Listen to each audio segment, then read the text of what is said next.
I've been a nurse for 56 years. I sat with a lot of people in their hardest hours. But the hardest hours of my life, I wasn't a nurse. I was a dad. My son had pancreatic cancer. And we made a decision early on that we're going to make the best of every single day he had left. And some days he was too sick to talk. He'd just lie there, or he knew I was in the room, or I was trying to give him a call. And that was enough. Other days he felt good, and boy, those days were gold. One afternoon, we're headed out for a milkshake and his favorite drink.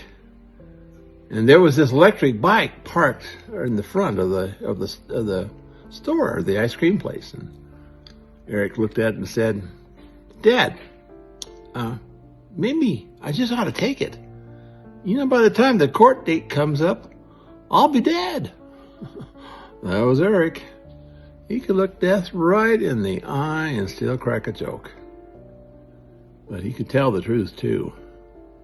When the doctor said the prognosis wasn't good, Eric just said, "That sucks."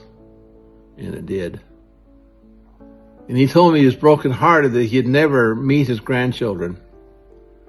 There's no fixing a sentence like that. You just hold it with them. Eric was a blue-collar kid. He loved his friends. He loved his fantasy games, his Dungeons and Dragons. And 2 weeks before he died, we watched Dune together. And he told me the whole story, every detail, and lit up like a little boy again. And at the end, when he was in a coma, those last days, his friends came.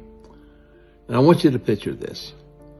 Some walked in wearing a coat and tie, and some walked in covered in leather, chains, and tattoos. Every kind of person you can imagine came through that door because they loved my boy. And he loved every one of them. He never sorted out who was in and who was out. That wasn't Eric.